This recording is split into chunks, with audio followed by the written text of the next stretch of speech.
Hey, welcome back to Milton Daily Homes. Chuck here. We got a list of 21 properties today, and I took the kids to the Science Center yesterday. It was amazing. I've got a 4.5 and a 1.5-year-old, and I thought the 1.5-year-old wouldn't have anything to do. She had a hoot. So if you have kids, definitely go there. Probably a good idea to get a membership because it's not cheap just for one day, but it is awesome. If it was closer, I'd probably take them every weekend. But anyways, let's get to today's list. 21 properties. And so the first one up is Suter Court. It's 354.9. It's a townhouse, 3-story with a single car garage. They're called Mattamy Village townhouses. You can look up the model even if you type in Mattamy Moonseed. A little under 1,300 square feet and no hardwood. I mean, basically these models are very arithmetic. In other words, you can take the basic model and say, okay, plus upgrades, plus this, plus that, and usually can come up with a pretty close value. The problem with these is that lately what's happened is every one of the village townhomes that have listed high compared to the last few months, but there's been nothing for sale. So if a buyer's only comparing to what else is out there, sometimes they can actually overpay. So it's a very dangerous place to be. Now the next one up is Hampshire Way, and so this is 389. Same idea basically as the village town, 3 stories here. There's a small $50 or $60 a month maintenance fee. The home itself, I believe, is about 14 something square feet. And 389, it's nice inside. There's no disputing that, although that's a bit of a strange picture. The problem is at $400,000, people can pretty much get into a larger townhouse, larger semi.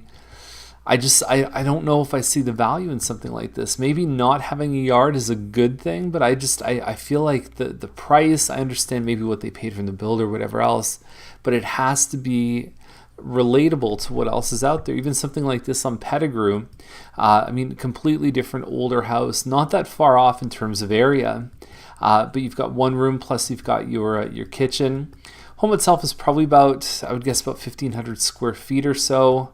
And it's okay. I don't know if I'm in love with it, but I think semis under 4 are getting really hard to find.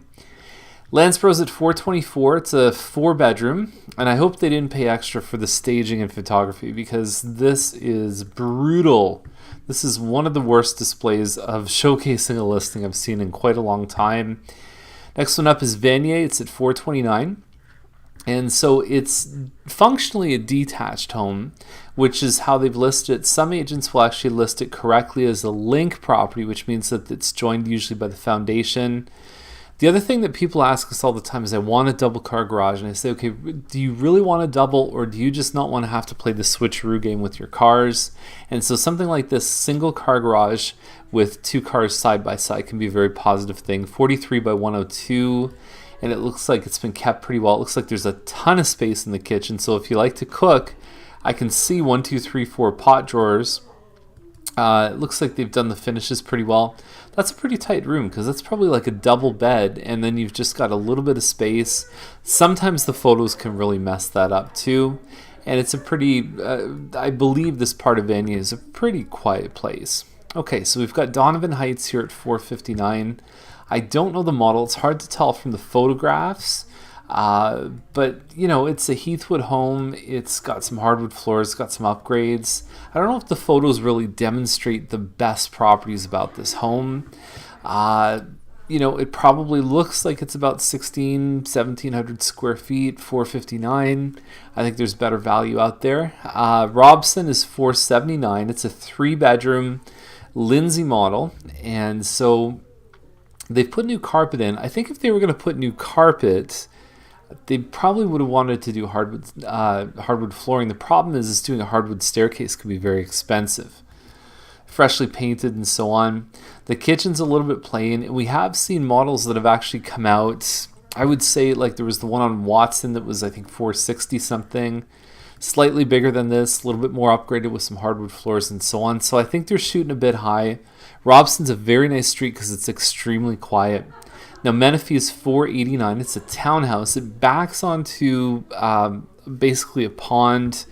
2160 square feet for a townhouse. So I don't know. There's a lot I think that this one has going for it. Usually townhouses are almost 500,000. I kind of shudder, but I think that this one, comparing to what else is sold, is definitely within range. Milton Brooks at 498, about 2,000 square feet, semi-detached. I think the kitchen's a little plain, a little bit small if you're going to ask this much for a semi. And yeah, I don't know. I just feel like there's better out there. Even if you look at something like this Munch place, you get that 2,000 square feet, plus you get about 400 square feet finished in the basement. I think there's a little bit more space in the kitchen here, and it just seems a little more functional overall. So I would definitely choose this one on Munch over the other one. And, you know, townhouse, 2,400 square feet of finished space. I could honestly see that happening in the high fours. We've got Farmstead here at 499.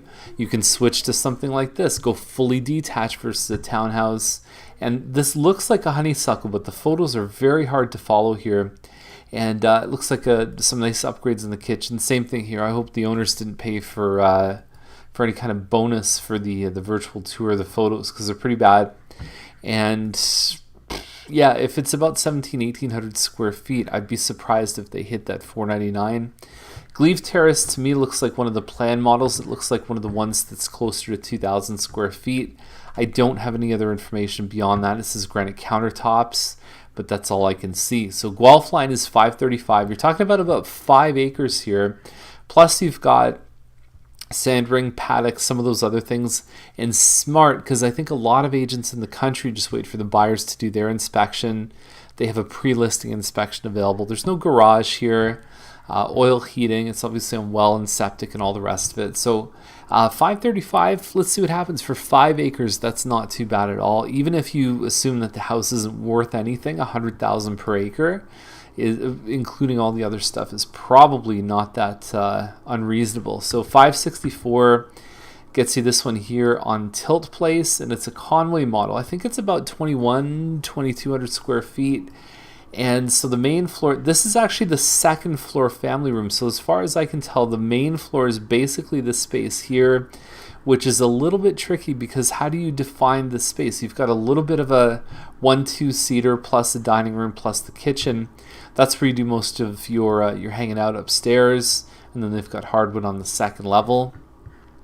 On a square footage basis, I think that they're sort of within range, a little bit on the high side, but I think that it would be very tricky to position the way most people want to live in that home. So layout might cause people problems. So we got Field at 579, and I believe this one's about 2,300 square feet, and carpet throughout. Again, I think most people spending more than 550 are almost expecting hardwood. It's generally always a good investment with these homes, and it looks like the backyard is the wild jungle. But no, it looks good. It looks like there's a lot of pride being kept here. There's a lot of gardens in the front. So they're not that far off. 45 by 100 is a nice sized property. You're in the Bruce Trail School District, which is known as a very good area too. So we've got Ellis Crescent at 589. Bungalow with a loft. And so I like that there's virtually nothing for sale right now. Coscourt built this one, I believe. And it's too bad the kitchen's a little bit plain. I think if these guys had a dynamite kitchen, they'd really start to get people paying attention. Most people are going to walk into this home and say, well, I need to do a bit of work in the kitchen. And you've got a decent sized yard too. So no finished space. It's in the basement. It's about 2,000 square feet, double car garage, bungalow. This is a good downsizing option for someone who maybe is in an $800,000 or $900,000 house in Mississauga or Oakville, and they're just looking to be closer to the kids. Now, Snyder Terrace is $599. It's a Snowberry, which they've actually done pretty well recently. There was one with a finished basement backing onto the ravine. They got an offer last week. But you basically got a dining room. You get down the hallway, and you've got a family room with a big kitchen. They have a finished basement here with a second kitchen. Beyond that, I would take the other one that was for sale, I think at $579. With the ravine behind, to me seems like better value. So $599 is very, very high. Drysdale $669, and so even the one on Nunn Court right now at $639, far more upgrades than this one. I just think that these models, I mean, there was even one at $659 that was absolutely spectacular. I just don't feel like these guys are at all in the range at 669. Although it's 2,700 square feet, they just don't have the finishes, and they don't. The competition is not in their favor. So Minto is 669 as well. This home is a little under 2,400 square feet. It's a Coscourt built. And what I like is that they reconfigured the kitchen, because this is normally a straight wall. They opened it up. They changed the layout of the kitchen to actually put a little bit of an island there. And then you have a separate living room on this floor. You also have four bedrooms upstairs, including one that this room here has a nice little turret design. It's a little hard to position furniture, but there's a lot of pride of ownership on this one here too. I love on the corner how they did the garden effect. For the size, though, you can find much bigger homes for this price. 20th Side Road is $690. Compare this one to the one on Guelph Line, and you're looking at probably better upgrades and finishes. I think if you're going to do the light dark thing, you got to go dark on that side. You can't go honey color. I just don't know if it has the power to kind of do the contrast very well. Looks like there's a lot of angles and stucco and all the rest of it. Same size, it's about 5 acres. It's not that far from the Guelph Line one. A little bit less traffic on 20 Side Road. Only one full bathroom in this house, which might cause some people a bit of distress. So this one on Kincardine is the last one. It's at 704.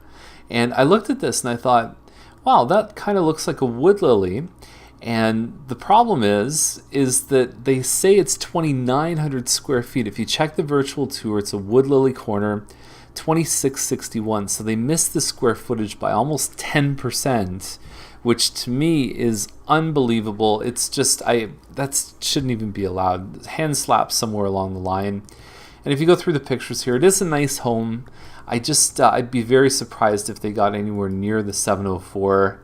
It doesn't seem like it's, and here's the other thing, you got to make a good first impression with your front shot. I love the insert. It is a beautiful insert. I think you've got to have a shot of the outside. It's a nice stucco exterior.